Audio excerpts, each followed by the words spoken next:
အားလုံးပဲမင်္ဂလာပါဒီနေ့ကကျွန်တော်တို့ Microsoft Access နဲ့ပတ်သက်ပြီးတော့ဟုတ်ပါတော့ Access ဒီမှာ TV ဖန်တီးရနဲ့ပတ်သက်ပြီးတော့ပြောသွားမယ်ပေါ့နော်အဓိက TV ဖန်တီးတဲ့အခါမှာဆိုလို့ရှိရင်ကျွန်တော်တို့ကဘာကြောင့်အဲ့ feeling တွေပေးရတာလဲဆိုတာပေါ့နော်နောက် primary key ဘာကြောင့်ပေးရလဲဆိုတဲ့ဥစ္စာမျိုးတွေကိုသိတဲ့တယ်လို့ပြောတာဖြစ်ပါတယ်အဲ့တော့အခုကျွန်တော်တို့ကဘယ်လိုမျိုးလဲဆိုတော့ဒီခုလက်ရှိကျွန်တော်တို့ရဲ့အတန်းမှာရှိနေတဲ့ကျောင်းသားတွေနဲ့ပတ်သက်တဲ့ကျောင်းသားတွေကဆောင်းပွဲဒီကျောင်းတက်တဲ့ခါမှာကျွန်တော် form တွေဖြည့်ရတယ်တယောက်ချင်းစီတရွက်ဖြည့်ပြီးတော့ရှောက်ခွာရေးတင်ရတယ်အဲ့တော့ကျွန်တော်တို့ရောက်လောက်လို့ဆို50ရှိရ100ရှိရပေါ့နော်ဆက်ဖြင့်အဲ့တော့ရောက်100လုံးနဲ့ပတ်သက်တဲ့ information ဆိုအရွက်100တင်ရတယ်အကယ်လို့များဟုတ်ပါနော်အဲ့တော့ရောက်1000လုံး1000လုံးဆိုလို့ရှိရင်စာရွက်ရည်ရောက်100အဲ့1000ဆိုလို့ရှိရင်အရွက်ရည်1000တင်ရမယ်အဲ့တော့ဗာလဲဆိုဒေတာတင်ရတဲ့ခါမှာဆိုလို့ရှိရင်စာရွက်တွေဖောင်းပွားတာပေါ့နော်အဲ့ဒါအများကြီးဖြစ်တယ်အဲ့တော့ digital ဖြစ်စေဖို့အတွက်ဆိုကျွန်တော်တို့ဘယ်လိုပုံစံလေးအပြင်မှာဆိုဖန်တီးပြီးသုံးလို့ရှိလဲဆိုတော့ table ပုံစံဖန်တီးပြီးတော့သုံးလိုက်တယ်ဟုတ်ပါနော် table ပုံစံနဲ့ပြန် table လို့ဆိုရင်ပြင်မှာဆိုတာ row တွေ column တွေဟုတ်ပါနော်အဲ့လိုမျိုးနေကျွန်တော်တိန်းတယ်တိန်းတဲ့ခါမှာဆိုလို့ရှိရင်အဲ့လိုတိန်းဖို့လို့ဆိုကျွန်တော်တို့ကတိန်းနေတာတော့တိန်းတာမဟုတ်ဘူးပေါ့နော်တိန်းနေနိုင်မသိဘူးအဲ့ကျွန်တော်အဲ့မှာဆိုဘာချက်လက်တွေဖြည့်ရလဲဆိုတော့နောက် form မှာဆိုနာမည်ဖြည့်ရတယ်ဟုတ်ပါနော်ဥပမာကျွန်တော်နာမည်ဖြည့်ရတယ်ပြီးတဲ့ခါမှာဆိုရင်ကျွန်တော်ဘာရေးရလဲဆိုလို့ရှိရင်မှတ်ပုံနဲ့နံပါတ်ပေါ့ဟုတ်ပါနော်ဥပမာအားလုံးမှတ်ပုံနဲ့နံပါတ်ဖြည့်ရတယ်ပြီးရင်ဘာဖြည့်ရလဲဆိုလို့ရှိရင်အဲ့တော့ဒီ address စာပါတော့လေ address ဖြည့်ရတယ်ပြီးတဲ့ခါမှာဆိုလို့ရှိရင်ဖုန်းနံပါတ်ဖြည့်ရတယ်တခြားဟာတွေလည်းရှိပါတယ်ဟုတ်ပါနော်အဲ့တော့ကျွန်တော်တို့ကမလုပ်လိုက်မလဲဆိုလို့ရှိရင်တိတ်တဲ့ခါဆိုမှပြီးသွားပြီဆိုလို့ရှိရင်မှတ်ပုံနံပါတ်ဥပမာ7မြင်းစားဟုတ်ပါနော်အဲ့တော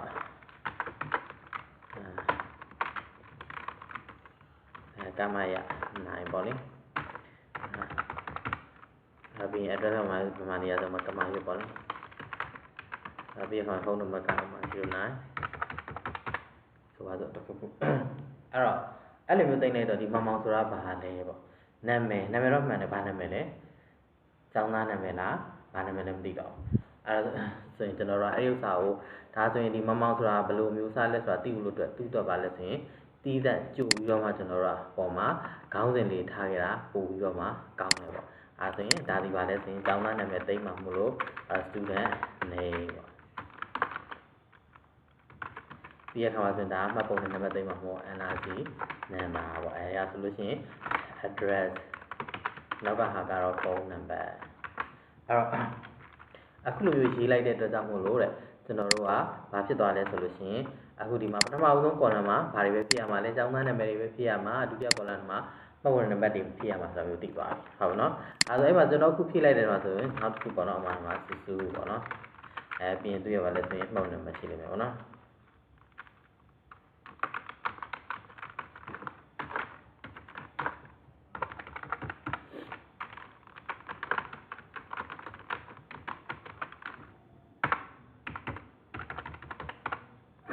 ်စာသင်ရဖြစ်လိုက်တယ်ဒါဆိုအဲ့လိုဖြစ်လိုက်တဲ့ခါမှာဆိုရင်မောင်တို့စုတို့ဟုတ်ပါနော်အဲ့လိုအကြောင်းအရာတစ်ခုလေးဒီမှာဆိုကမာရွတ်တို့များတို့ကုန်အဲ့လိုဖြစ်လိုက်တဲ့အကြောင်းအရာလေးတစ်ခုချင်းစီကို fee လို့ခေါ်တယ်အဲ့တော့အဲ့ fee တွေကဖြစ်ချင်တိုင်းဖြစ်လို့မရဘူးဟုတ်ပါနော်အဲ့တော့သက်ဆိုင်ရပါလဲဆိုဒီမှာ column ခုချင်းစီအောက်မှာဖြစ်ရတယ်အဲ့ဒီလိုမျိုး column တစ်ခုချင်းစီရဲ့ဒီထိပ်ဆုံးမှာသတ်မှတ်ထားတဲ့ဒီအရာကိုဘာလို့ခေါ်ရလဲဆိုတော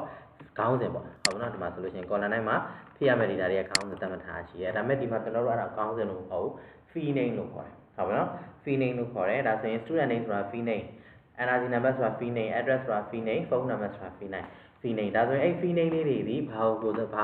အဓိကဆိုလိုတာလဲဆိုတော့ဒီ fee name အောက်မှာပြလိုက်တဲ့အမျိုးအစားဒီမောင်ဆိုတာ student name မှာစုဆိုတာ student name မှာဆိုပြီးပါဖြစ်လဲဆိုလို့ရှိရင်ကိုစားပြီးပြောပြတာဖြစ်ပါတယ်အဲ့တော့ခုနောက်ပိုင်းကျတော့ fee name ဆိုပြီးမပြောတော့ဘဲနဲ့အဲ့ student name ကိုလည်း fee ဘာဒီ table မှာဘာ fee တွေပါလဲ student name ရဲ့ NRC number ရဲ့ address ရဲ့ phone အဲ့ဒါရဲ့ fee တွေပါဟုတ်အဲ့လိုမျိုး fee နေနေမယ်ပြောလို့ရှိရပေါ့နော်အဓိကဒီမှာ table တွေကအဖို့ပေါ့ 10 ပေါ့အဲ့ဒါကြီးလည်းကျွန်တော်ဘာလို့ခုလိုလဲဆိုရင်သိဖို့လိုရတယ်အဲ့တော့အဲ့မှာဆိုခုဆိုဒီစုမောင်တို့အဲ့ရေးလိုက်တဲ့အချက်လက်တွေခုချင်းစီကိုဘာလို့ခေါ်ရလဲဆိုရင်ကျွန်တော်တို့က data ဒါပေမဲ့အဲ့ဒါကို fee လို့ခေါ်တယ်ပေါ့နော်အဲ့တော့အဲ့ fee လေးတွေအဲ့ဒါတစ်ခွက်နဲ့တစ်ခွက်ချိတ်ဆက်နေတယ်ဘယ်လိုချိတ်ဆက်တာလဲဆိုရင်မောင်ရဲ့နောက်ကမှတ်ပုံနံပါတ်ကမောင်ရဲ့မှတ်ပုံနံပါတ်ဒါဆိုသူ့ရဲ့နောက်က address ကမောင်ရဲ့ address နောက်ကဖုန်းနံပါတ်ကမောင်ရဲ့ဖုန်းနံပါတ်အဲ့လိုတစ်ခွက်နဲ့တစ်ခွက် relate ပေါ့နော်အဲ့ relate ဖြစ်နေတဲ့ fee လေးတွေကိုစုစည်းလိုက်ပြီဆိုရင်တော့အဲ့အရာကြီးကိုဘာလို့ခေါ်ရလဲဆိုလို့ရှိရင် record ခေါ်ပါတယ်တဲ့အဲ့တော့အဲ့မှာအခုဆိုလို့ရှိရင်ဒီ record တစ်ခုထဲမှာဆို fee တွေအများကြီးရှိတယ်ပေါ့ဟုတ်ပြီနော်အဲဆိုအခုဆိုရင်ဒီဘာနဲ့ပတ်သက်တဲ့ information တွေတင်ထားရလဲအကြောင်းသားနဲ့ပတ်သက်တဲ့ information တွေတင်ထားတာပေါ့ဟုတ်ပြီနော်ဒါနောက်တစ်ယောက်ရေးလိုက်မယ်ပေါ့နော်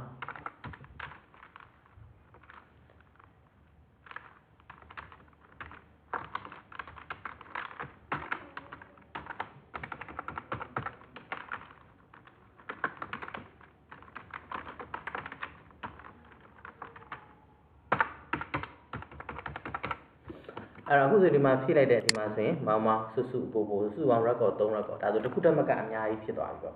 အဲ့လို record တစ်ခုတည်းမကအများကြီးကိုစုစည်းလိုက်ပြီးတော့သိမ်းထားလိုက်ပြီဆိုရင်အဲ့ဒီအရာကိုဘာလို့ခေါ်လဲဆိုရင် table လို့ခေါ်ပါတယ်တဲ့အဲ့ဒါအဲ့ဒါခုဒီမှာပါလဲဆိုလို့ရှိရင် table လို့ခေါ်လိုက်တယ်အဲ့တော့ဒီ table လို့ပြောလို့ရှိရင်ခုဒါဒီကဘာနဲ့ပတ်သက်တဲ့ information တွေသိမ်းထားရလဲကျောင်းသားနဲ့ပတ်သက်တဲ့ information တွေသိမ်းထားတာအဲ့ဒါဆိုတော့ဒီတိုင်းမထားတော့ဘူးသူဘာလုပ်လဲဆိုရင်ခေါင်းစဉ်တက်လိုက်ဟုတ်ပြီနော်ဒါဒီဘာနဲ့ပတ်သက်တာလဲ student နဲ့ပတ်သက်တဲ့ information တွေသိမ်းထားရတဲ့အတွက်ကြောင့်မို့ student table ပြီးခေါင်းစဉ်တက်လိုက်အဲ့လိုခေါင်းစဉ်တက်လိုက်တဲ့အခါမှာဆိုလို့ရှိရင်အဲ့တော့ဒီခေါင်းစဉ်အောက်ထဲမှာဘာဖြစ်သွားပြီလဲဆိုတော့ရှင်းပြ record တွေအားလုံးရောက်သွားပြီပေါ့နော်ဒါဆိုအဲ့လိုမျိုး record တွေအားလုံးစုစည်းလိုက်ပြီဆိုရင်အဲ့ဒါကြီးကို table လို့ခေါ်ပါတယ်အဲ့လိုမျိုး table ပေါင်းမြောက်များစွာဒီ Microsoft Access ရဲ့ database ထဲမှာပေါ့နော်သိမ်းလို့ရတယ်အဲ့တော့ပြောချင်တာ database ဆိုပြောရင် database ခုထဲမှာ table တွေအများကြီးပါပါတယ် table ခုထဲမှာ record တွေအများကြီးပါတယ် record ခုချင်းစီမှာ relate ဖြစ်နေတဲ့တစ်ခွက်နဲ့တစ်ခွက် relate ဖြစ်နေတဲ့ file လေးတွေစုစည်းပြီးတော့ပါနေတယ်လို့ပြောချင်တာအဲ့တော့အသေးဆုံးပြောမယ်ဆိုရင်တော့ table ထဲမှာဟုတ်ပါတော့ဒီမှာကျွန်တော် database ထဲမှာအသေးဆုံးသိမ်းတာဒီ file အဲ့ file လေးတစ်ခွက်နဲ့တစ်ခွက်စုစည်းလိုက်ပြီးဆိုလို့ရှိရင်အဲ့ဒါကိုrelate ဖြစ်နေတဲ့ file တွေစုစည်းလိုက်ပြီးဆိုရင် record အဲ့လိုမျိုး record တွေအားလုံးစုစည်းပြီးသိမ်းလိုက်ပြီးဆိုရင်အဲ့ဒီအရာကြီးကို table လို့ခေါ်တယ်အဲ့လိုမျိုး table တွေတစ်ခုထက်မကအများကြီး database ထဲမှာဖန်တီးလို့ရတယ်ပေါ့ဟုတ်ပါတော့ဒါ database ဒီကဖန်တီးတာဒီဘာကြောင့်လဲဆို data တွေစနစ်တကျသိမ်းစီခြင်းလို့အဲ့လိုသိမ်းစီဖို့အတွက်ဆိုရင်ကိုယ့်ရဲ့ table ထဲမှာကိုဒီဘယ်လို data အမျိုးအစားတွေသိမ်းမှာလဲဆိုတော့ file name သတ်မှတ်ပေးရတယ် file name သတ်မှတ်ပြီးတော့မှအဲ့မှာကျွန်တော်တို့သိမ်းမဲ့ data အချက်အလက်တွေကိုရေးသွင်းလိုက်လို့ရပါပြီရေးသွင်းလိုက်တဲ့ data အချက်အလက်တွေနဲ့ပတ်သက်ပြီးတော့ဒါအသေးဆုံးစိတ်ပိုင်းဟာ file အဲ့လိုမျိုး horizontal လိုက်ပေါ့နော်အဲ့တော့ relate ဖြစ်နေတဲ့ file စုစည်းလိုက်ပြီးဆိုရင် record အဲ့လို record တွေအများကြီးဖန်တီးပြီးသိမ်းထားလို့ရတယ်အဲ့ဒါဒီပါလဲဆိုတော့ table ဖြစ်သွားတယ်ပေါ့နော်အဲ့တော့အဲ့မှာကျွန်တော်တို့က table ဖန်တီးလိုက်ပြီဆိုလို့ရှိရင်တဲ့ table ထဲက data အချက်လက်တွေကျွန်တော်တို့ကတစ်ခါတည်းကြလို့ရှိရင်လိုအပ်လို့ပေါ့နော်ခါကြလို့ရှိရင်ကျွန်တော်တို့ကလိုအပ်လို့ပါလဲဆိုလို့ရှိရင်အဲ့တော့ပြန်ပြီးတော့ရှာမျိုးလည်းဖြစ်နိုင်တယ်ပေါ့ဟုတ်ပြီနော်အဲ့တော့ပြန်ပါဆိုလည်းကျွန်တော်တို့ကဒီကိုယ့်ရဲ့ data အချက်လက်တွေကိုလိုအပ်တဲ့ချိန်မှာပြန်ရှာပြီးသုံးတာမျိုးတွေဖြစ်တယ်အဲ့ဒါဆိုအဲ့လိုမျိုးနဲ့ကျွန်တော်တို့ဒီဘာလုပ်မလဲဆိုကြတော့အဲ့ဒီဟိုပါပေါ့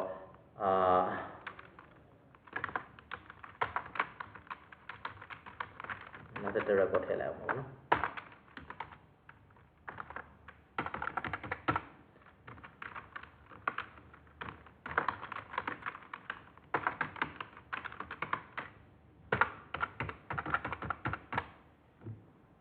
အဲ့လိုမျိုးကျွန်တော်ဘာလုပ်မလဲဆိုလို့ရှိရင် record တွေသိမ်းထားတဲ့အခါမှာလိုအပ်လို့လည်းပြန်ရှာနေပေါ့ဒါဆိုကျွန်တော်တို့ကမောင်နဲ့ပတ်သက်တဲ့မောင်ရဲ့မှတ်ပုံတင်နံပါတ်သိချင်တယ်မောင်ရဲ့ဖုန်းနံပါတ်သိချင်တယ်ဒါဆိုရှာလိုက်တဲ့အခါမှာအခုဆိုရှင်မောင်ဆိုပြီးတော့လာရှာလိုက်ရှာတော့ record တွေ့ပြီလားဆိုတွေ့ပါပြီအဲ့တော့မောင်ရဲ့ဖုန်းနံပါတ်ဘယ်လောက်လဲတန်းရှာလိုက်တဲ့အခါမှာတန်းတွေ့တယ်ဟုတ်ပါနော်အဲ့လိုမျိုး record တွေကျွန်တော်တို့ရှာဖွေမှုလုပ်တဲ့အခါမှာဘာကြောင့်ရှာချင်တယ်ဆို data ချက်လက်တွေသိချင်လို့ရှာရလဲဖြစ်နိုင်တယ်မောင်အိမ်ပြောင်းသွားပြီဒါဆိုလိပ်စာပြင်ရတော့မယ်ဒါဆိုမောင်ရဲ့မောင်ဆိုတဲ့ record ကိုရှာလိပ်စာဒီမှာမဟုတ်တော့ဘူးပြောင်းသွားပြီဆိုပြောင်းသွားလိပ်စာထည့်လိုက်မှာပေါ့ဟုတ်နော်အဲ့တော့ပြောချင်တာ data ချက်လက်တွေကြည့်ချင်လို့ရှာချင်တာလည်းဖြစ်နိုင်တယ်အဲ့လိုမဟုတ်ဘဲနဲ့ data တွေပြင်ချင်လို့ရှာတာလည်းဖြစ်နိုင်တယ်အဲ့လိုမဟုတ်ဘဲနဲ့ data တွေမလိုအပ်တော့ဘူးဆိုပြီးတော့ဖြတ်ချင်လို့ဟုတ်နော်မလုပ်မှလည်းဆိုရင်ရှာမျိုးလည်းဖြစ်နိုင်တယ်ပေါ့နော်ဒါဆိုအဲ့လိုမျိုးကျွန်တော်တို့ကလိုအပ်တဲ့အချိန်မှာ data တွေပြန်ကြည့်တဲ့အခါမှာခုဆိုရင်မောင်ဆိုတဲ့အကြောင်းသားကိုရှာတော့ direct ပေါ့ဟုတ်နော်အဲ့တော့ကျွန်တော်စုဆိုတဲ့အကြောင်းသားကိုရှာလိုက်တဲ့အခါမှာစုဒီမှာဘာဖြစ်သွားလဲဆိုရင် record နှစ်ခုဖြစ်သွားတယ်စုတစ်ခုနှစ်ခုနှစ်ခုတွေ့တယ်အဲ့လို record တစ်ခုထက်မကအများကြီးရှိလာပြီဆိုရင်ဟိုပေါ့နော်ဒီတွေ့ခဲ့ပြီဆိုရင်အဲ့ဒါကို record duplication ဖြစ်တယ်လို့ခေါ်တယ်စုဆိုတဲ့နာမည်နဲ့ရှာတဲ့အခါမှာနှစ် record ထွက်လာတယ်နောက်ကဟိုမှတ်ပုံတင်တွေဖုန်းနံပါတ်ပေါ့နော်ဖုန်းနံပါတ်ခဏထားလိုက်ပေါ့နော်ကျွန်တော်ဟုတ်ပြီနော်စုဆိုတဲ့အကြောင်းသူနဲ့စုဆိုတဲ့အကြောင်းတော့ရှာသမ်းရမှာဒါဆိုရှာလိုက်တဲ့အခါမှာစုဒီနှစ် record ထွက်လာတယ်ထွက်လာတော့ဘယ်စုကိုရှာချင်တာလဲကမာယုတ်ကစုကိုရှာချင်တာမဟုတ်ဘူးဟုတ်ပြီနော်မြင်းဒီကောင်ကမနေကောင်ဖြစ်နေမရန်ကောင်ကစုကိုရှာချင်တာပေါ့အဲ့လိုမျိုးပြန်ပြီးတော့မှပါလဲဆိုရင်ပြန်ပြောပြရလိမ့်မယ်အဲ့တော့နာမည်နဲ့ရှာတဲ့အခါမှာစုနှစ်ခုရှိတဲ့အတွက်ကြောင့်မို့ record နှစ်ကြောင်းဆိုတာထွက်လာတယ်အဲ့ဒါကို record duplication ဖြစ်တယ်လို့ခေါ်တယ်အဲ့တော့ table တိုင်းမှာ record duplication error ကိုဖြည့်ရှင်းဖို့အတွက်ဆိုတာဘာလုပ်ပေးရလဲဆိုတော့ primary key ဆိုတာသတ်မှတ်ပေးရတယ်တဲ့ primary key ဆိုတာသတ်မှတ်ပေးရတယ်ဆိုတော့ primary key ဖြစ်တဲ့သတ်မှတ်တော့မယ်ဆိုလို့ရှိရင်လည်းကျွန်တော်တို့က primary key ဆိုတာဘာကိုသတ်မှတ်ရလဲဆိုတော့လက်ရှိပြီးသားဖြစ်နေတဲ့ file name တွေ file name တွေဆိုတော့ဒီ student name တို့ NRC number တို့ address တို့ phone number တို့အဲ့ဒီ file name တွေကိုတဲ့ primary key သတ်မှတ်ရမယ်တဲ့ဖြစ်နိုင်လို့ရှိရင်တော့တစ်ခုတည်းကိုပဲ file name တစ်ခုတည်းကိုပဲ primary key သတ်မှတ်ပြီးတာပိုကောင်းတယ်ပေါ့နော်ဟိုနှစ်ခုတွဲပြီးတော့သတ်မှတ်တာမျိုးရှိလားဆိုတော့ရှိပါတယ်အဲ့တော့ကျွန်တော်တို့ကဒါဆိုရင်တစ်ခုလက်ရှိနေတဲ့ file name ၄ခုတည်းကမှကြိုက်တဲ့တစ်ခုကို primary key သတ်မှတ်လို့ရပါတယ်ဒါပေမဲ့ primary key ဖြစ်နေသတ်မှတ်တော့မယ်ဆိုလို့ရှိရင်ကျွန်တော်တို့ကဘာလို့လဲသူ့မှာသတ်မှတ်ထားတဲ့ rules တွေကိုလိုက်နာရပေါ့နော် primary key ဖြစ်နေသတ်မှတ်တော့မယ်ဆိုလို့ရှိရင်တဲ့ primary key ဖြစ်နေသတ်မှတ်တော့မယ်ဆိုရင်အဲ့ဒီ file name အောက်မှာဖိလိုက်တဲ့ data တွေကတဲ့လုံးဝအလွတ်ဖြုတ်ခွင့်မရှိဘူး ပထမချက်ဒီလုံးဝအလုံးမဖြစ်ရဘူးအဲ့ဒါကိုဘာလဲဆိုတော့နာစိတ်ပြောတာပေါ့နော်အလုံးဖြစ်ခွင့်မရှိဘူးနောက်တစ်ခုကကြတော့အဲ့တော့တစ်ခွက်နဲ့တစ်ခွက်မတူအောင်မထည့်ရအောင်တစ်ခွက်နဲ့တစ်ခွက်ဆိုဒီတရိုးနဲ့တရိုးမတူအောင်မထည့်ရဘူးပြောတာဒီ column အောက်မှာဖြည့်လိုက်ပြီဆိုရင်အဲ့ဒါကျွန်တော်တို့ student name ဆိုတဲ့ field primary key ဖြစ်တဲ့ပေးမယ်ဒါပေမဲ့ဒီ key ဒီခုနပြောတဲ့အချက်နှစ်ချက်နဲ့ line ကိုက်ညီနိုင်လားစဉ်းစားတယ်အဲ့ဒါ name လို့ပြောလို့ရှိရင် name လူတိုင်းနာမည်ရှိတယ်အဲ့တော့ကျွန်တော်တို့ကကျောင်းသားဟုတ်ပြီနော် information ဖြည့်မယ်နာမည်ကဘာလဲဆိုမရှိဘူးဟဲ့လွတ်ထားကြအဲ့လိုလုပ်လို့မရဘူးဘာမှကြောစုလှတက်ရောက်ရှိလိမ့်မယ်ဟုတ်ပြီနော်ဒါဆိုရင် primary key ဖြစ်နေပေးတော့မယ်ဆိုလို့ရှိရင်အဲ့ primary key ဖြစ်နေပေးတဲ့ fee နဲ့အောက်မှာ data ဒီအလွတ်ဖြစ်ခွင့်မရှိဘူးဆိုတော့အဲ့ချက်နဲ့ကိုက်ညီတယ်နောက်တစ်ချက်ကဘာလဲဆိုတူခွင့်ထောက်ခွင့်မရှိဘူးတစ်ခွက်နဲ့တစ်ခွက်ဆိုတာဒီတစ် column ထဲမှာတစ်ခွက်တူခွင့်ထောက်ခွင့်မရှိဘူးအဲဒါဆိုဒီမှာစုနောက်ထပ်စုပေါ့အကြောင်းသားလို့ပြောလို့ရှိရင်လူလို့ပြောလို့ရှိရင်ဒါနာမည်တူလားဆိုတော့တူနိုင်တယ်လူနာမည်တူတယ်ဆိုလို့ရှိရင်ကျွန်တော်တို့ဒီပါဖြစ်ရမလဲဆိုလို့ရှိရင်ခွင့်ပြုပေးရမယ်အဲ့ဒါပဲကျွန်တော်ကမှဆိုရင်နာမည်တူရှိတယ်ပေါ့နှစ်ယောက်ပထမအဲ့တော့ဆရာမတွေကဘာလုပ်လိုက်လဲဆိုရင်ပထမတစ်ယောက်ကို1နောက်တစ်ယောက်ကို2ဟို2ဆိုအဲ့လိုပေးလိုက်တယ်ဘာကြောင့်လဲဆိုလို့ရှိရင်နာမည်တူနေလို့ဟုတ်ပြီနော်အဲ့တော့ဒီလိုမျိုး database ထဲမှာတင်တာကြတော့ဟုတ်ပြီနော်စု1နဲ့စု2တွေအဲ့လိုလုပ်လို့မရအဲ့တော့ဘာလဲဆိုစုကစုတိုင်းမလာထားပေးရမယ်အဲ့အတွက်ကြောင့်ဘာလဲဆို data တူနိုင်လားထပ်နိုင်လားဆိုတူနိုင်တယ်ထပ်နိုင်တယ်ဒါဆိုရင် student name ဆိုတဲ့ field ကို primary key ပေးလို့မရတော့ဘူးလို့ပြောချင်တာအဲ student name primary key ပေးလို့မရတော့ဘူးဆိုတော့တဲ့ NRC နံပါတ်ကို primary key ပေးမယ်ပေါ့နော် primary key ပေးလို့ရတာဆိုရတယ် primary key ပေးတဲ့အခါမှာ student NRC နံပါတ်လို့ပြောရင်သိကြတယ်လူတိုင်းကမှတ်ပုံတွေမှာလဲဆိုလို့ရှိရင်တရားလုံးဝမတူဘူးအဲ့ဒါကြောင့်မို့ဟုတ်ဘူးနော်မှတ်ပုံတွေနံပါတ်ကို primary key ပေးလို့ရတာရပါတယ်တဲ့ဒါပေမဲ့ primary key ပေးရင်အခုလိုရှုပ်ထွေးမှုရှိနေတဲ့ဟာမျိုးကို primary key ဖြစ်နေပေးတယ်ဆိုတာရှားတယ်တဲ့အင်မတန်ကျွန်တော်တို့ရဲ့မှတ်ပုံနံပါတ်ကခဏန်းတွေရော character တွေရောပါတယ်အဲ့မှာရှုပ်ထွေးမှုရှိတယ်အဲ့လိုရှုပ်ထွေးမှုရှိနေတဲ့ဟာမျိုးကို primary key ဖြစ်နေသတ်မှတ်တယ်ဆိုတာရှားတယ်မရှိသလောက်ပဲရိုးရှင်းတာကိုပဲသတ်မှတ်နေရှိတယ်ရိုးရှင်းတဲ့နံပါတ်ကြီးပဲဟာကိုသတ်မှတ်တယ်သို့မဟုတ် character နဲ့နံပါတ်နဲ့တွဲထားတာမျိုးကိုသတ်မှတ်တယ်ပေါ့နော်ဒါဆိုရင် NRC နံပါတ်ဒီအဲ့တော့ဒီမှာကျောင်းတက်တဲ့လူတိုင်းအားလုံးဒီဘာဖြစ်လဲဆိုတော့ကျတော့လုံးဝပေါက်လို့မှတ်ပုံနေရှိတယ်အဲ့ဒါကြောင့်မို့အလုံးမဖြစ်ဘူးဒါဆိုကိုက်ညီတယ်နောက်တစ်ခုကဖတ်ပုံနဲ့လို့ပြောတရားတော့မတူဘူးမထပ်ဘူးဟုတ်တယ်အဲ့နှစ်ချက်လုံးကိုက်ညီတယ်ဒါပေမဲ့ရှုပ်ထွေးမှုရှိနေတဲ့အတွက်ကြောင့်မို့အဲ့လိုရှုပ်ထွေးမှုများတဲ့ key ပေါ့ဗောနော် key ကို primary key ဖြစ်နေတတ်မှတ်တယ်ဆိုတာရှားပါတယ်အဲ့ဒါဆို address ပေါ့ address ကို primary key ပေးမယ် address ကျွန်တော်တို့မဖြစ်ဘဲနဲ့အလွတ်ထားမယ်မရဘူးဖြစ်ရမယ်အနည်းဆုံးတော့ကျွန်တော်ဖုန်းကြောင်းမှာနေကြရပေါ့နော်နေရလာတယ်ဆိုလို့ရှိရင်လည်းအဲ့ဒါဆိုဖြစ်ရတာပဲအဲ့တော့ဗာလဲဆို address တွေရှိတယ်ဒါပေမဲ့တိမ်နဲ့နှစ်ယောက်လာတက်တယ်ဆိုရင်လိပ်စာတူနေလိမ့်မယ်ဒါဆိုတူခွင့်ထုတ်ခွင့်ပေးရမှာလားပေးရမယ်ဟုတ်ပါနော်အဲ့နေအိမ်ပြောင်းလဲလုပ်လို့မရဘူးအဲ့တော့ကျွန်တော်တို့က address ကြီးတူနိုင်တယ်ထပ်နိုင်တယ်ဒါဆိုရင် address ကြီးခုနကပြောတဲ့အချက်တွေကအလွတ်တော့မဖြစ်ဘူးဒါပေမဲ့တူနိုင်တယ်ထပ်နိုင်တယ်ဒါကြောင့်မလို့ primary key ပေးလို့မရဘူးအဲ့ဒါဖုန်းနံပါတ်ဆိုရင်ရောပေါ့ဖုန်းနံပါတ်လို့ပြောလို့ရှိရင်ကျွန်တော်တို့ကဒီမှာဖုန်းနံပါတ်ဘာဖြစ်လဲဆိုလို့ရှိရင်တိမ်နဲ့နှစ်ယောက်လာလို့မလို့ဒီနံပါတ်အတူတူပဲပေးတာမျိုးလဲဖြစ်နိုင်တယ်အဲ့ဒါမျိုးဆိုလို့ရှိရင်လဲတူတာထက်တာမျိုးတွေကျွန်တော်ကလည်းခွင့်ပြုပေးရတော့မယ်ပေါ့နော်အဲ့ဒါဖုန်းနံပါတ်ဒီလဲ primary key ပေးလို့မရဘူးဒါဆိုလက်ရှိနေတဲ့ fee တွေကမှာ primary key ပေးဖို့အဆင်မပြေတော့ဘူးဆိုတော့ကိုယ့်ကိုတီးသန့်နေနေပါတယ်ဆိုစဉ်းစားပြီးတော့ပေးရပါတယ်အဲဒါခုဆိုကျွန်တော်တို့ဆိုလို့ရှိရင်ဘာလုပ်လဲကြောင်းလိုက်တဲ့ခါမှာကြောင်းမှတ်ပုံတွေနံပါတ်ဘယ်လောက်ဆိုတော့သူတို့လက်ခံပေးတယ်အဲ့တော့အဲ့ဒါဒီပါလဲဆိုရင် primary key တနည်းအားဖြင့်ကြောင်းသားအတွက် ID နံပါတ်သူတို့သတ်မှတ်ပေးတာစာမွေးဖြေတာအတွက်ဖုန်းနံပါတ်ကကြသူသတ်မှတ်ပေးတယ်အဲဒါခုဒီမှာလဲကျွန်တော်တို့ကဒီကျွန်တော်ကြောင်းရောက်လာတဲ့ကြောင်းသားနေနဲ့ပတ်သက်ပြီး ID နံပါတ်ပေးမယ်ဟုတ်ပါနော်ပေးတဲ့အခါမှာဆိုအဲ့အတွက် fee တစ်ခုထပ်ထည့်မယ်ပေါ့ဒါဆိုဒီရှေ့လေးမှာကျွန်တော်တို့ကအဲ့တော့အတစ်ခုထပ်ထည့်မယ်ပေါ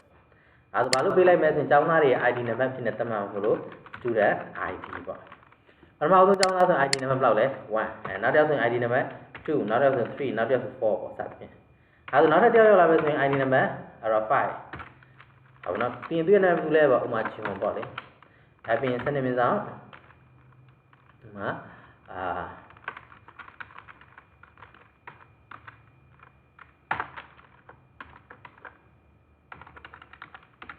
အဲ့ဒါခုဖြစ်လိုက်ပေါ့ဟုတ်ပါနော်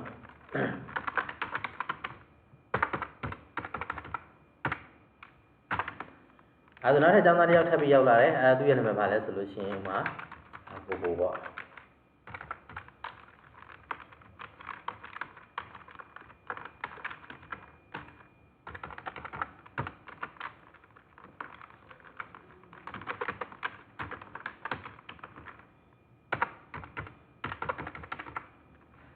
့အဲ့လိုမျိုးနဲ့ကျွန်တော် data ထပ်ဖြည့်လိုက်တယ်ဟုတ်ပြီနော်အခုဆိုလို့ရှိရင်ကျွန်တော်တို့ကဗာဖြည့်လိုက်ပြီလဲဆိုတော့ primary key ဆိုတာပေးလိုက်ပြီဒါ student ID ကိုကျွန်တော်ဗာလုပ်မလဲဆိုတော့ primary key ဖြစ်နေသတ်မှတ်လိုက်ပြီပေါ့နော် အဲ့တော့ primary key ပြတဲ့အခါမှာငကိုလက်ရှိနေတဲ့ဒီ fee name တွေရဲ့အရင်စဉ်းစားတာလက်ရှိနေတဲ့ fee name တွေကမဖြစ်နိုင်တော့ဘူးဆိုတော့မှတီးသန့်ပါလဲဆိုရင် primary key ကိုတီးသန့် fee တစ်ခုနဲ့ထပ်ထုတ်ပြီးတော့စဉ်းစားပေးရတယ်အဲ့တော့1 2 3 4 5ကဏ္ဍ simple လည်းဖြစ်တယ်မတူမထပ်နိုင်နောက်တစ်ယောက်လာရင်5နောက်တစ်ယောက်လာရင်6နောက်တစ်ယောက်လာရင်7ပေါ့နော်အဲ့လိုဟာမျိုး primary key ဖြစ်နေပေးတယ်အဲ့ခါကျတော့ character နဲ့တွဲပေးရဆိုမှကျွန်တော်ခုံနံပါတ်တွေဆိုလို့ရှိရင် decon လောက်ဟုတ်နော်အဲ့တော့15 decon 1 decon 2ဒါမျိုးပေးလိုက်တယ်အဲ့လိုမျိုး character နဲ့တွဲပြီးတော့ပေးတာမျိုးလည်းရှိတယ်သူလည်း simple ဖြစ်တဲ့အရာမျိုးပေါ့နော်အဲ့လိုပေးလိုက်တဲ့အတွက်ကြောင့်မလို့ဒါ primary key ရှိသွားပြီဆိုလို့ရှိရင်ကျွန်တော်တို့ record duplication မဖြစ်တော့ဘူးတဲ့ဘယ်လို record duplication မဖြစ်တာလဲဆိုလို့ရှိရင်တဲ့ကျွန်တော်တို့ကinformation ခုနလိုရှာမယ်အဲ့တော့ကျောင်းသားနာမည်ဟုတ်ပါနော် student id နံပါတ်3ကိုရှာမယ်လို့ပြောရင်3ဒီဘို့ဟုတ်နော်3အဲ့တော့ student id နံပါတ်3ရဲ့နာမည်ကဘယ်လိုလဲဘို့အဲ့တော့သူ့ရဲ့ဖုန်းနံပါတ်ကဘယ်လောက်ပြီးရင်သူ့ရဲ့လိပ်စာပေါ်မှာရှိတယ်သူ့ရဲ့ဖုန်းနံပါတ်ကဘယ်လောက်ပဲပြီးဟုတ်ပါနော်အခုအကယ်၍ကျွန်တော်တို့ကဘိုးဆိုတဲ့နာမည်နဲ့ရှာမယ်ဆိုရင်ဘိုးဒီ2 record ထွက်လာတယ်2ယောက်ဒါပေမဲ့ id နံပါတ်3နဲ့ရှာတော့1 record ပဲထွက်လာတယ်အဲ့အတွက်ကြောင့်မလို့ကျွန်တော်တို့က primary key လို့ပြောရင် primary key ဒီ record တစ်ချောင်းလုံးကိုသားပြုတယ် file ဆိုပြီးရှာလိုက်တာနဲ့ file နဲ့ပတ်သက်တဲ့ information တွေအကုန်လုံးကိုကျွန်တော်ယူကြည့်လို့ရတယ်ဒါကြောင့်မလို့ record တစ်ချောင်းလုံးကိုသားပြုပါတယ်နောက်တစ်ခုက record duplication error ကိုဖြေရှင်းပေးတယ် record duplication error ဆိုတော့ခုနဘိုးဆိုတဲ့နာမည်နဲ့ရှာလိုက်မယ်ဆိုရင်ကျွန်တော်တို့2 record ထွက်လာတယ်အဲ့ဒါ record duplicate ဖြစ်တယ်အဲ့တော့3ဆိုပြီးနာမည်နဲ့ရှာရတဲ့အတွက်ကြောင့်မလို့3ဆိုတဲ့နံပါတ်ဒီအားလုံးထဲမှာတစ်ခုတည်းပဲရှိတယ်အဲဒါ record 1 record ပဲထွက်လာတယ် record duplication မဖြစ်ဘူးအဲ့တော့ primary key ဒီ record တစ်ချောင်းလုံးကိုကိုစားပြုပါတယ် record duplication error ကိုဘာလုပ်လဲဆိုလို့ရှိရင်ဖြေရှင်းပေးပါတယ်တဲ့အဲ့ဒါကြောင့် primary key သတ်မှတ်ရတာပါအခုကတော့အားလုံးမြင်အောင်ကျွန်တော်ဒီမှာ Microsoft ထဲမှာဆွဲပြတယ်တကယ်ကြကျွန်တော်တို့အပြင်မှာ database ဖန်တီးရဲ့ခါမှာဆိုလို့ရှိရင် database ထဲမှာ table ဖန်တီးလို့ရှိရင်အရင်ဆုံး table နဲ့ပတ်သက်တဲ့ design ဆိုတာကျွန်တော်တို့ရဲ့ table ထဲမှာကျွန်တော်တို့ဒီ student id ဆိုတဲ့ fee name ပေးမယ် student name ဆိုပြီးတော့ပြီးရင် NRC number date of birth စသဖြင့်ပေါ့နော်အဲ့ဒါမျိုးကျွန်တော်တို့မလုပ်မလဲဆိုရင်ပေးမယ် address phone number ပေါ့နော်အဲ့ဒါမျိုးပြင်မှာစဉ်းစားတဲ့အခါမှာဆိုဒါ fee name စဉ်းစားပြီးရင်ဒီတိုင်းပဲစဉ်းစားလို့မရဘူးဟုတ်ပါနော်ဟုတ်ပါဒီမှာဆိုလို့ရှိရင် student name NRC number အဲ့မှာဆိုလို့ရှိရင်ဆိုပါဆိုကျွန်တော်နောက်ထပ်တစ်ခုထပ်ထည့်လိုက်အောင်မယ် date of birth ပါထည့်လိုက်မယ်ပေါ့နော်ဒါဆိုလို့ရှိရင် date of birth ပေါ့နော် DOB အတူကဝယ်ရေးလိုက်ပါမယ်အဲ့လိုပဲလို့ fee name တွေထည့်မယ်အဲ့တော့ကျွန်တော်တို့ကဒီမှာပေးမဲ့ fee name တွေကတော့ဟုတ်ပါပြီ fee name တွေကတော့ student id student name လို့သတ်မှတ်တယ်ဒါဆို student id ထဲမှာဖြစ်ရမယ့် data ချက်လက်တွေဘာပဲဖြစ်တင်လဲ1 2 3 4 5ကဏ္ဍပဲဖြစ်ရမယ်ကဏ္ဍမှာပါလဲဆို1 2 3 4 5 auto သွားမှာဆိုရင်ကျွန်တော်တို့ user ကိုရိုက်နှက်ခိုင်းနေမယ်ဆိုရင်တူတာထက်တာမျိုးတွေပါသွားနိုင်တယ်ဒါဆိုရင် auto ပဲတက်ခိုင်းလိုက်မယ်ဒါဆိုသူ့ရဲ့ data type ပါထားမလဲ data မျိုးစသတ်မှတ်ပြရတယ်student name လို့ပြောလို့ရှိရင်မောင်မောင်လေးစွတ်စွတ်လေးကြော်ကြော်လေးရိုက်မယ်ဆိုစာသားဒါဆိုရင်စာသားသိမ့်မယ်ဆိုဒီမှာ text ဆိုတဲ့ data type ထားပေးရမယ်အဲ့ပြီးမွေးနေ့တက်တဲ့ date of birth လို့ပြောလို့ရှိရင် date တန်ဖိုးရိုက်ခင်မှာဒါဆိုရင် date ပေါ့နော်ပြီး NRC number မှတ်ပုံတဲ့ number ဟုတ်နော်အားလုံးနံပါတ်ဒီခဏန်းအနေနဲ့ character နဲ့ရိုက်မှာဒါဆိုရင်စာသားပေါ့ဟုတ်နော်အားဆိုရင်မှတ်ပုံတဲ့ number မှာစာသားသိမ့်မယ်လို့ပြောတဲ့အခါမှာစာသားတော့ဟုတ်ပါပြီဘယ်နှလုံးသိမ့်မှာလဲအလုံး100သိမ့်မှာလား1000သိမ့်မှာလားဟုတ်နော်ဘလောက်ပြထားလိုက်အဲ့လိုတော့မဟုတ်ဘူးသိမ့်တဲ့အခါမှာကျွန်တော်တို့ဒီဘာဖြစ်လဲဆိုရင်အနည်းဆုံး space အနည်းဆုံးဟုတ်နော်အဲ့တော့ space အနည်းဆုံးဆိုတာကြတော့ဒီဟွာ database ဒီနေရာယူမှုပမာဏအနည်းဆုံးနဲ့သူကသိမ့်တာအဲ့တော့ကျွန်တော်ကသိမ့်တဲ့ခါမှာဆိုရင် character 10လုံးစာပဲသိမ့်ရမယ်ဆိုရင် character 10လုံးစာ data type ကြီးညာပေးရတယ် fee size ဆိုတာတင်ညာပေးရတယ်အဲ့ဒါပုံကြီးညာလို့ရှိရင်နေရာယူမှုပမာဏများတာပဲရှိလိမ့်မယ်အဲ့တော့ဘာလို့ ရလဲဆိုလို့ရှိရင် data type မျိုးစာသတ်မှတ်တာဒါ student id လို့ပြောလို့ရှိရင်ကဏ္ဍသိမ့်မှာဒါဆိုကျွန်တော်တို့ဒီမှာသူ့ရဲ့ data type က number မှာ automatic တက်စေချင်တာဒါဆိုရင် auto number data type ထားလိုက်မယ်student name လို့ပြောလို့ရှိရင်ကြတော့စာသားသိမ့်မှာမလို့ test အဲ့တော့2010လောက်ကတော့ version မှာဆိုလို့ရှိရင်တော့ test ရှိတယ်အခုနောက်ပိုင်းကကြတော့ short test ဆိုပြီးဖြစ်သွားလိမ့်မယ်အဲ့တော့ test data type ဒါ test မှာနာမည်ဘယ်နှလုံးသိမ့်မှာလဲကျွန်တော်တို့ဒီမှာဆိုလို့ရှိရင်နာမည်ဟုတ်ပြီနော်အရှိဆုံးဟုတ်ပြီနော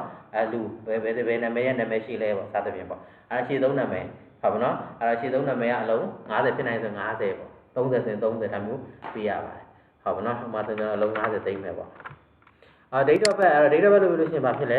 date တန်ဖိုးတွေသိမ့်မှာမို့လို့ date data type ဖြစ်ရမယ်ပေါ့မှတ်ပုံတဲ့နာမည်ဆိုလို့ရှိရင်စာသားသိမ့်ရမယ်ဒါဆိုရင် test data type ပဲနှလုံးလောက်အများဆုံးရိုက်မှာလဲအလုံး30လောက်အများဆုံးရှိတယ်ဥပမာလုံး50လောက်အများဆုံးရှိတာဆိုရင်ကိုအများဆုံးဖြစ်နိုင်တဲ့ maximum ပေါ့ address လို့ပြောလို့ရှိရင်လိပ်စာကတော့ရှေးရိုက်နိုင်တယ်အများကြီးရိုက်နိုင်တယ်ဒါဆိုကျွန်တော်တို့ကသူ့ကို test data type ထားလိုက်မယ်ဥပမာလုံး100လောက်သိမ့်ခွင့်ပေးထားမယ်ပေါ့အဲ့ထက်ပိုများသိမ့်နေတယ်200ပဲပေးလို့လည်းရတယ်ဖုန်းနံပါတ်ဆိုတော့12345ဒါပေမဲ့ဖုန်းနံပါတ်ဒီ12345ဆိုပေမဲ့309ဟုတ်ပြီနော် dash တွေပိုင်းနဲ့အဲ့လိုရေးမှာဒါဆိုရင်ကျွန်တော်တို့ကကဏ္ဍဆိုရင် number data type ကြီးညာလို့ရတယ် number data type ဒီတွက်ချက်မှုလုပ်မဲ့ဟာလေးကိုပဲ number data type ကြီးညာရပါတယ်တဲ့ အဲ့တော့ဥမာအမှတ်မြန်မာအင်္ဂလိပ်စာသင်ချာအမှတ်လို့ပြောရင်တွက်မှာလားဆိုတွက်မှာစုပေါင်းဘယ်လောက်ရလဲဆိုတွက်ပြီးတဲ့အခါမှာဆိုကုန်ပစ္စည်းဈေးနှုန်းအဲ့ဒါဈေးနှုန်းလို့ပြောလို့ရှိရင်အဲ့တော့ဈေးနှုန်းတစ်ခုဘယ်လောက်လဲ100 5ခုဝင်900အဲ့ဒါဆိုတွက်ချက်မှုလုပ်မှာလားလုပ်မှာအဲ့ဒါမျိုးဆိုရင်ဈေးနှုန်း price ဆိုတဲ့ဟာမျိုးလို့ဆိုလို့ရှိရင်ဥပမာကျွန်တော်တို့ကဒါ number data တိုက်ထားမယ်အဲ့လိုမဟုတ်ဘူးquantity ဆိုရင်လည်း number data တိုက်ထားမယ်ခုနဆိုလို့ရှိရင်တစ်ခုဘယ်လောက်လဲ100 5ခုဆိုတော့ဘယ်လောက်လဲဆိုတော့အဲ့နှစ်ခုပြအောင်မယ်အဲ့လိုမျိုး calculation လုပ်ရမယ်ဟာမျိုးဆိုရင်တော့ number data တိုက်ထားတယ်ဖုန်းနံပါတ်ဒီ calculation မလုပ်ဘူးအဲ့ဒါကြောင့်ကျွန်တော်တို့ကသူ့ကိုလည်းဖြစ်နိုင်ရင် test data တိုက်ထားမယ်နောက်ကဖုန်းနံပါတ်ရင်09 3ညနဲ့စတာရေးမှာ01အဲ့လိုမျိုး0နဲ့စခြင်း number data တိုက်မှာမရဘူးအောင်ဆိုတော့ test ပဲအလုံးလောက်လဲဟာဖုန်းကတော့3လုံးလောက်ရှိနိုင်တယ်5လုံးလောက်ရှိနိုင်တယ်အဲ့ဒါအလုံး50လောက်ဖုန်းတော့ပြန်ဖြတ်ခြင်းညာပေးလိုက်မယ်လုံး3လုံးရှိရဆိုတော့ကြတော့ဒါ10လုံးသားတကယ်လို့17လုံးရှိတဲ့ဟာမျိုးဆို50နဲ့မရဘူးအဲ့ဒါဆို60လောက်အဲ့လိုမျိုးခြင်းညာပေးလို့ရပါတယ်ဒါပေါ့ဖန်တီးပြီးလို့ထားပြီးလို့ရတယ်ပေါ့နော်အဲ့လိုမျိုးကျွန်တော်တို့ကဒီ data ဒီ sorry feeling ကဘယ်လို feeling တွေတတ်မှတ်မလဲဒီ data ကဘယ်လိုတတ်မှတ်မလဲဆိုတော့ကိုယ့်တာကိုအပြင်မှာအခုလိုမျိုး logical ဒီခေါင်းနဲ့ပေါ့နော်စဉ်းစားတာကို logical စဉ်းစားလို့ခေါ်တာ logical စဉ်းစားလိုက်ဒါကို logical design လို့ခေါ်တာအဲ့လို logical design စဉ်းစားပြီးပြီဆိုတော့မှဘယ်ထဲမှာလဲဆိုလို့ရှိရင် Microsoft Access database ထဲမှာပေါ့နော် database သုံးလို့ database ဖြစ်နေအသုံးပြုလို့ရတဲ့ software တွေမှာကျွန်တော်တို့ပြန်သုံးမှာပါတဲ့အဲဒါဆိုခုကကျွန်တော် Microsoft Access ထဲမှာသုံးမယ်အဲဒါဆိုရင်ကျွန်တော် Microsoft Access မှာသုံးမှာမဟုတ်လို့ Microsoft Access ထဲဝင်လိုက်မယ်ပြီးရင်ဒီမှာဆို new မှာပဲနှိမ့်ဒီညာမှာ blank database ရှိတယ် click ချက်နှိပ်လိုက်ကျွန်တော် version 2016လားမသိဘူးအဲ့မှာဒီမှာဆိုရင် file name ကိုပါပေးမှာလဲပေါ့နော်ကြိုက်တဲ့နာမည်ပေးလို့ရတယ်။မှာဆိုလို့ရှိရင်သူ့နာမည်ပေးထားရင်ပေးထားရတဲ့နာမည်ပေါ့။ဥပမာကျောင်းသားနဲ့ပတ်သက်တဲ့ information သိမ်းမှာမို့လို့ student student database မို့လို့ db ပေါ့။ပြီးရင်သိမ်းမဲ့လမ်းကြောင်းရေးပေးရမယ်။ဒီမှာဆိုဒီနောက်ဘက်မှာ browse ဆိုပါတော့အဲ့လို button လေးပါလိမ့်မယ်။ click တစ်ချက်နှိပ်လိုက်မယ်။ဒီမှာသိမ်းမှာလဲပေါ့။ဟုတ်ပါတော့ကျွန်တော်တို့ဒီမှာဘယ်ထဲမှာသိမ်းမလဲဆိုလို့ရှိရင်ကျွန်တော် desktop မှာ C# သိမ်းမှာလို့ပဲ T4 ထောက်ထားကြည့်။အဲ့ဒီမှာမှာဆိုရင် file phone ဆိုတော့ break ပေါ့နော်အဲ့ဒီမှာတော့သိမ့်မယ်အဲ့ folder ကိုဖွင့်လိုက်တဲ့ပြီးရင် okay ဆိုတာသိမ့်မဲ့လမ်းကြောင်းဒီမှာပေါ်လာလိမ့်မယ်မှန်ပြီဆိုတော့မှ create မှာနှိပ်လိုက်မယ်နှိပ်လိုက်လို့ရှိရင် origin ဆိုတာ table တစ်ခုပါလာအဲ့ table ကိုယူသုံးလိုက်ရတယ်မသုံးလိုက်ရတယ်အဲဒါဆိုတော့မသုံးသူပိတ်လိုက်ပါပေါ့နော်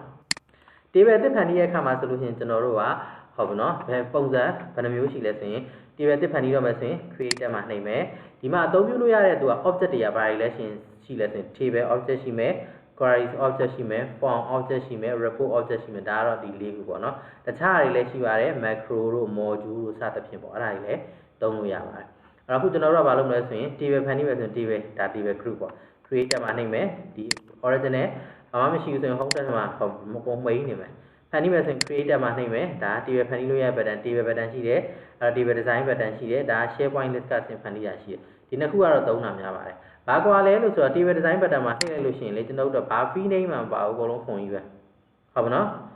်အဲ့တော့အဲ့ဥစ္စာကြီးကိုကျွန်တော်တို့ကဘာလုပ်မလဲဆိုလို့ရှိရင်ကို fee name နဲ့ရင်ရိုက်ထည့်ပေးဟုတ်ပါနော်အဆင်ပြေတယ်အဓိကဒီ design view မှာ design ရင်ဖန်တီးရတာပါအဲ့တော့အကယ်လို့များကျွန်တော်တို့က creator မှာနှိပ်ပြီးတော့ table button မှာနှိပ်လိုက်ရင်ကြတော့အခုလက်ရှိဒါကို data တွေရိုက်ထည့်လို့ရတဲ့ view data sheet view လို့ခေါ်တယ်အခုနာဟာကိုကြတော့ design view လို့ခေါ်တယ်ဒါ data sheet view တွေကိုရောက်တာ data sheet view တွေရောက်တော့ data တန်းပြီးရိုက်ထည့်ရုံပဲအဲ့တော့ data တန်းပြီးရိုက်ထည့်တော့ရိုက်ထည့်လိုက်ပြီးတော့နောက်မှာ feeling ပြန်ပေးလို့တော့ရတယ်ဒါပေမဲ့ကျွန်တော်တို့ကအဲ့လိုပေးမယ်ဆိုလို့ရှိရင်ကိုရိုက်ခဲ့တဲ့ data နဲ့ data type ပြန်ပေးတဲ့ခါမှာမတူဘူးဆိုရင်သူကအဲ့ဒါတက်တာမျိုးပဲရှိတယ်ဒါကြောင့်မလို့ဖြစ်နိုင် design ရင်ဖန်တီးတာကောင်းပါတယ်အဲ့တော့သူကဒါဆိုရင် table တဲ့ကိုသူကရောက်နေတာသူရဲ့ design မျိုးတွေဝင်မယ်ဆိုလို့ရှိရင်ကျွန်တော်တို့ကဒီမှာဆိုရင်ပေါ်က create မှာပြန်နှိပ်လိုက်ရတယ်နှိပ်လိုက်ပြီးတော့မှဟုတ်ပါနော်ဒီမှာ table design ဟောပါဦး create တောင်ဖြစ်နေမှာလို့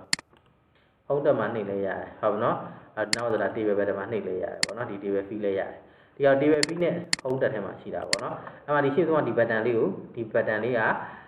ဒီလိုမျိုးခဲတဲ့ပုံလေးတွေဒီ page လေးတွေအဲ့ဒါလေးပါလို့ရှိရင် design view button လို့ခေါ်တယ်သို့မဟုတ်ဒီ view ဒါတော့မှနှိပ်လိုက်လို့ရှိရင် data sheet view သွားမလား design view လားလက်ရှိက data sheet view ပေါ့နော် design data sheet view ဆိုတာ data တွေရိုက်ထည့်လို့ရတဲ့ view data တွေပြပေးတဲ့ view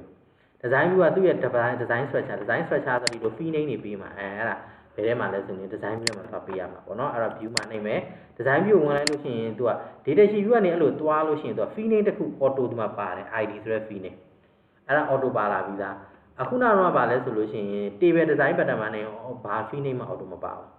အဲ့တော့အဲ့အတွက်တော့ဘာလို့လဲဆိုတော့ခိုင်းရင်သိမ်းပေးရမယ်ဘယ်နှမိနစ်သိမ်းမလဲပေါ့ဒါဆိုရင်ကျွန်တော်တို့ကဒီမှာ student information သိမ်းမှာမို့လို့ student လို့ပေးမယ်ဒါပေမဲ့ table ဆိုရင်အဲ့မှာကျွန်တော်တို့ပြောထားတယ် tbl ပေါ့tbl ဒါ prefix character tbl မှာ student ပေါ့ပြီးတော့အဲ့ box ကနေ open နဲ့ထွက်လိုက်တာနဲ့အဲ့တော့ဒီဘက်မှာဒါ tbl student tbl name လေးဖြစ်သွားပြီဒီမှာဆို id ဆို fee name ကို auto ပေါ်လာလိမ့်မယ်ပေါ့နော် အဲ့တော့ဒါကဘာလဲဆိုလို့ရှိရင် table pattern သုံးဖန်တီးလိုက်တာပြီးရင်အဲ့မှာအဲ့ id ကိုသူ auto တာ primary key တိကျတာဘာလဲဆိုလို့ရှိရင် key တော့ပုံတွေက primary key နဲ့ auto တစ်ခါတည်းပါပြီးသားအဲ့တော့ခုဒီ table ကိုပိတ်လိုက်မယ်ပေါ့နော်ပိတ်ပြီးသူကျွန်တော်ပြန်ဖြတ်လိုက်မယ် delete နဲ့ဖြတ်လိုက်မယ်ဖြတ်မလားဆိုဖြတ်လိုက်ပေါ့အကယ်၍များ created ကိုသုံးခဲ့မယ်ပေါ့ create မှာနှိပ်ပြီးတော့ table design pattern မှာနှိပ်လိုက်တာ design နဲ့ရောက်သွားတာမသိရသေးဘူးဆိုဒီမှာ table name မပြဘူးဒါဆိုကျွန်တော်သိညမှာလဲဆိုရင် save pattern မှာနှိပ်လိုက်တယ်နေနေမသိသေးဘူးအခုနောက်လို့ကျွန်တော်မှာ fee name ခုတတ်မှတ်ပဲပေါ့ဒါဆို student id လို့ပေးမယ်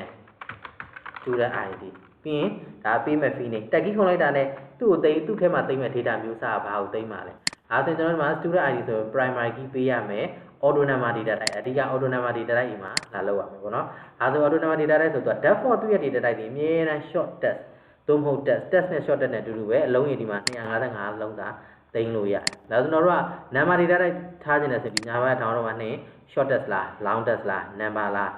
large number လား date time လားသူရွေးလို့ရတယ် currency လား auto number လားပေါ့နော်အဲဒီမှာကျွန်တော်တို့ကအဓိကကညာဆိုရင်စသားဆိုရင် short test ဒါမျိုးနဲ့သိမ်းပါတယ် date ဆိုလို့ရှိရင်လည်း date time data type နဲ့သိမ်းတယ်ပြီးရခါမှာဆိုလို့ရှိရင်ကနန်းဆိုလို့ရှိရင်တော့ number data type ပေါ့နော်အဲ့ဒါပြီးလို့ရှိရင်ဒီဟာ yes no ကဟို C check က boolean type နဲ့တွားပြီးတော့တူပါတယ်ပြီးဒါအသုံးများဆုံးပေါ့နော်ဒီမှာဆိုရင်တော့ calculate data type တွေပါတယ်သူကဟိုမြန်မာအင်္ဂလိပ်စာသင်ချာသုံးပေါင်းအောင်မယ်အဲ့ဒါမျိုးဆိုလို့ရှိရင်ကျွန်တော်တို့ calculate data type ထားပြီးတော့သုံးလဲရတယ်ပေါ့နော်အဲ့တော့ဒီထဲမှာကျွန်တော်ဘာလုပ်မှာလဲဟုတ်နော် auto number ထားချင်တာဆိုရင် auto number data type ထားလိုက်မယ်ဟုတ်ပါနော်ပြီးတော့ဆိုရင်ဒါ student id သူဒီလုံးဝဒီမှာကိုယ့်အကို fee name သတ်မှတ်ရင် primary key မပေးဘူးအဲ့တော့ကိုက primary key သတ်မှတ်ချင်တယ်ဆိုရင် student id ဆို student id မှာနှိပ်ပြီးဒီပေါ်မှာဒါ table design တက်ရောက်ပြီးသားဒီမှာ top ပုံလေး primary key pattern မှာ click နှိပ်ရလိမ့်မယ်အဲ့မှာ click နှိပ်မှဒီရှိမှာ top ပုံလေးသူကတက်ပြီးသွားလိမ့်မယ်အကယ်လို့သူ့မှာ click နှိပ်ခဲ့ဘူးဆိုရင်ဘာဖြစ်မှာလဲပေါ့ file ကိုသိမ်းတဲ့အချိန်မှာကျွန်တော်တို့ကိုလေ primary key ထည့်ပေးရမလားဆိုရင် message ကိုသူကချပေးတယ်အဲဒါကျွန်တော်သိမ်းလိုက်လို့ဒါနာမည်နဲ့သိမ်းမှလည်း table 1ပဲနောက်မှပြန်ပြင်ပေးမယ် table 1အဲ့ဒါဘာလုပ်လိုက်လဲဆိုရင် okay နဲ့ထွက်လိုက်တာနဲ့ကျွန်တော်တို့ဒီမှာ primary key မရှိဘူးတဲ့ဟုတ်ပြီနော်လိုအပ်တယ်ပေါ့နော်အဲ့ primary key သူထည့်ပေးရမလားလို့ပြော do you want to create primary key အဲ့ကွာထည့်မယ်ဆိုပြီး yes နဲ့လို့ရှင်သူကတော့ဟုတ်ပြီနော်ဒီခုနောက်ပိုင်းဒါဟို2010မှာအဲ့လိုမပေါ်ဘူးဒါအခု2016မို့လို့လက်ရှိရှိနေတဲ့ fee name ကို primary key ပေးလိုက်တာ data type ကလည်း auto number data type ယူထားပါပုံမှန်ဖြစ်ဆိုအဲ့လိုမထည့်ပေးဘူးသူဘယ်လိုလုပ်လိုက်လဲဆိုလို့ရှိရင်လက်ရှိဒီ fee ကဒီတိုင်းပဲအဲ့ပေါ်မှာ fee တစ်ခုကသူကဘာဖြစ်လာလဲဆိုရင်ပေါ်လာတယ် id ဆိုတဲ့ fee အဲ့လိုပေါ်လာပြီးတော့မှ auto number data type အဲ့လိုထားပြီးတော့အဲ့ဒါကို primary key လုပ်ပေးသွားတယ်အဲ့ကြတော့ကိုလိုချင်တဲ့ fee ကိုပေါ့နော်ကိုလိုချင်တဲ့ fee ကိုသူက primary key ပေးတာမဟုတ်သူကတစ်ထည့်တာဖြစ်နေတယ်ခုနောက်ပိုင်း2016 version ကနေနောက်ပိုင်းဟာတွေသူကအဲ့ဒီဟိုကျွန်တော်ပေးလိုက်တဲ့ဟာကိုပဲသတ်မှတ်ပေးတာများတယ်ထိတ်ဆုံးဟာကိုပေါ့နော်သတ်မှတ်ပေးတာများပါတယ်အဲ့တော့ဟိုမှာကြလို့ရှိရင်2010 version မှာဆိုမဖြစ်ဘူးအဲ့ဒါကြောင့်မလို့ကျွန်တော်တို့ကဘာလုပ်ရမလဲဆိုလို့ရှိရင်ဒီပဲပြန်ပြီးတော့သိတော့ဘောနော်ပိတ်လိုက်အဲ့တော့ဖန်လေးရခါမှာဆိုလို့ရှိရင်ဒါမှအစပိုင်းမှာဒီခြေရကျွန်တော်တို့တွေကိုဒါ table pattern မှာပဲနှိပ်ခိုင်းလိုက်တယ်ပြီးတော့မှ design နဲ့ပြန်ဝင်မယ်ပေါ့ဒီရဲ့ပုံလေးမှာနှိပ်လိုက်ရတယ်အဲ design view pattern ပြီးတော့မှနာမည်ကို tpl ဟို student ပေါ့နော်အဲ့တော့ပြီးရင်သူ့ရဲ့ဒီမှာ id ဆို fee name ကပါလာပြီးသား primary key ပေးပြီးသား auto number data type ထားပြီးသားအဲတော့ဒီမှာ id လို့ပေးတော့ student id လို့ပေးချင်တာပေါ့အဲ student လို့ကိုရိုက်ပေးအောင်မယ်ပြီးရင် tag key လေးခုံလိုက် tag key ပဲခုံသွားလဲဆိုအောက်ရောက်သွားလိမ့်အဲ့မှာဒီအောက်ဘက်ကဟာကို free property space လို့ခေါ်တယ်အဲ့ free property space မှာတော့လေဟို blue data ပဲလက်ခံမယ်မှာတစ်ကနေတရားခြားပဲလက်ခံမှာမယ်လို့ဘာလို့အဲ့ဒါမျိုးတွေသူကဘာလို့လုပ်ရလဲဆိုလို့ရှိရင်အဲ့တော့ fee site တွေပြီးရခါမှာဆိုလို့ရှိရင်သတ်မှတ်ပေးလို့ရတယ်အကယ်၍များကျွန်တော်တို့ဒါ auto number data type ဖြစ်မလို့နောက်တစ်ခုကမှာ student နောက်တစ်ခုက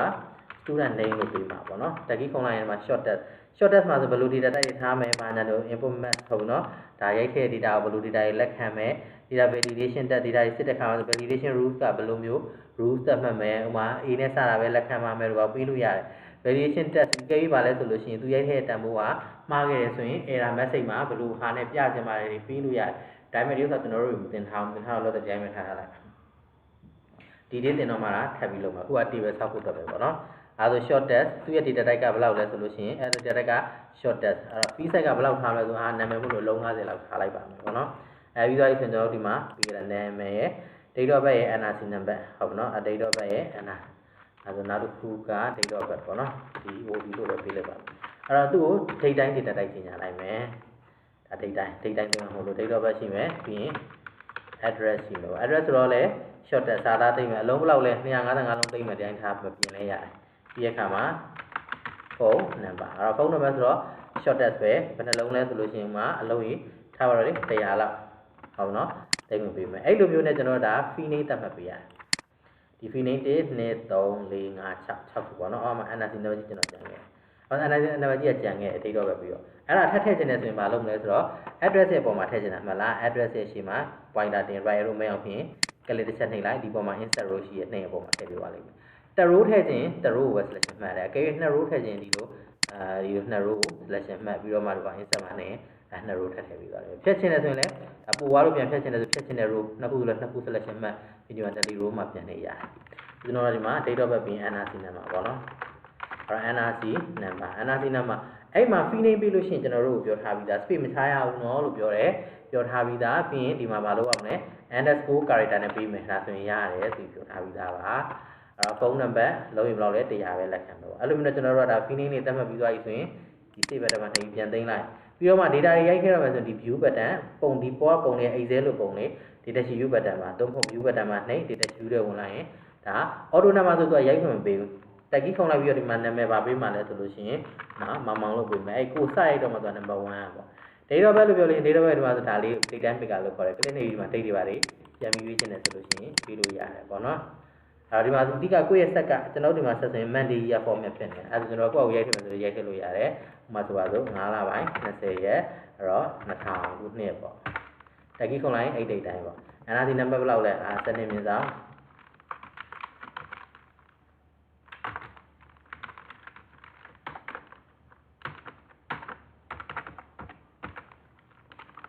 ပြီးတော့မှသူ့ရဲ့ address ပေါ့နော်အပေါ်မှာကျွန်တော်နံပါတ်ဘယ်လောက်ပါညာပြီးတော့ရေးရမယ်ပေါ့နော်အဲ့တော့ဖုန်းနံပါတ်ဘယ်လောက်လဲဟုတ်ပါနော်အဲ့လိုဖြည့်လိုက်လို့ရတယ်ဖြည့်ပြီးနောက်တစ် record တော့ဆိုတက်ကြီးလေးခုံရုံပဲတက်ကြီးခုံတာ new ရောက်တယ်နောက်တစ်တက်ကြီးခုံနဲ့နာမည်ရိုက်တော့မှရှိမှနံပါတ်ပေါ်လာလိမ့်မယ်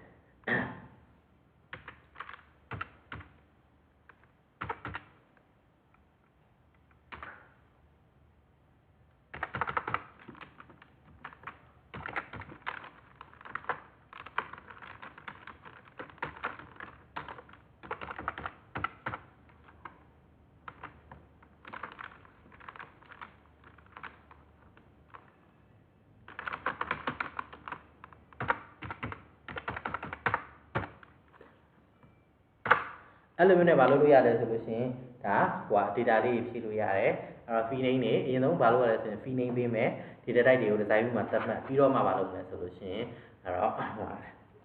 နာမည်ပေါ့နော်ဒီ table ဖန်တီး table name ပေးပြီးတော့ database ဆိုရင်တော့သူ database name ပေးထားတယ်သူပေးတဲ့ database name နဲ့သိမ်းမယ် table ဆိုရင်ကိုယ့်အောင်ဆိုရင်တော့အမှ TBL student ဝန်ထမ်းနဲ့ပတ်သက်တာဆို TBL staff တို့ TBL ဘာတွေလဲဆိုရင် employee တို့ပေးလို့ရတယ်ဥမာstore site မှာရောင်းတဲ့ကုန်ပစ္စည်းတွေသိနေတာဆိုရင် item တို့ product တို့ပေးလို့ရတယ်ပေါ့ဥမာကျွန်တော်စာအုပ်လို့ဖော်ပြလို့ဆိုရင်ဥမာဟိုပါပေါ့နော် item လို့ပေးလိုက်မယ်ပေါ့ဒါဆိုရင်ဒီမှာဆိုတဲ့ ID ဥမာဆို item ID ပေါ့များသောအားဖြင့် product code တွေပါတယ်ပြောသိလေးရှိပါတယ်တချို့ supermarket တွေမှာဆိုလို့ရှိရင်အဲ့မှာဘာဖြစ်ကြလဲဆိုတော့ကြတော့ကျွန်တော်ပစ္စည်းတွေတောင်းရတဲ့ခါမှာဆိုတစ်ခါတည်းတချို့ပစ္စည်းတွေကဘာဖြစ်လဲဆိုတော့ကြတော့city map တို့မှာဆိုရင်ရေဆိုးလို့ပြေးသွားတဲ့ဟာမျိုးတွေပြတ်သွားတဲ့ဟာဆိုဘာကုတ်တွေတိုင်းဖတ်လို့မရတော့ဘူးအဲ့ဒါဆိုသူတို့ ID နံပါတ်ကိုသူရိုက်ခဲ့တယ်ဟုတ်ပြီနော်သူတို့မှတ်ပြီးတော့ဆိုရင်သူတို့မှတယောက်လောက်လာပါဘယ်ပစ္စည်းရဲ့ ID နံပါတ်ဘယ်လောက်လဲသူတို့ကြည့်ခိုင်းတယ်အဲ့ဒါဟိုဘက်ကနေလှမ်းអော်ပေးတယ်00733425ဆိုအဲ့တိုင်းရိုက်ပြီး enter ခေါက်ရတာနဲ့ဒီပစ္စည်းဒီစာအုပ်လားခဲနံလားဘောပန်လားစသဖြင့်ပါလို့ခေါ်လာတယ် ID နံပါတ်တွေနဲ့လောက်ရတယ် product ဆိုရင် product ID ခုနကဆိုလို့ရှိရင်ဒါမှဟိုပါပေါ့ item ID product ID စသဖြင့်လို့ရှင်းပြတာလေးကိုပေးလို့ရပါတယ်ပေါ့နော်အဲ့လိုမျိုးနဲ့ဒါ table ဖန်တီးလို့ရပါတယ်ပြီးတော့ရင်ကျွန်တော်တို့တွေကိုဘာလုပ်ထားလဲဆိုတော့ကြတော့ဒီ table နဲ့ပတ်သက်ပြီးတော့ Microsoft Access နဲ့ပတ်သက်ပြီးတော့အဲ့မှာဟိုကြည့်ရမယ့်အကြောင်းအရာလေးတွေကိုသူပေးထားရှိတယ်အဲ့မှာသူရဲ့အချက်ကလေးရှိတယ်အဲ့ဒါလေးနဲ့ဒီဥစ္စာတွေနဲ့ practice လုပ်ပြီးတော့မှလေ့လာကြည့်လို့ရပါတယ်ဒါတော့ database နဲ့ပတ်သက်ပြီးတော့ဒီလောက်ဆိုလို့ရှိရင်ရမယ်လို့ထင်ပါတယ်ပေါ့နော်အဲ့တော့လေ့ကျင့်ကြည့်ပါ practice လုပ်ကြည့်ပါ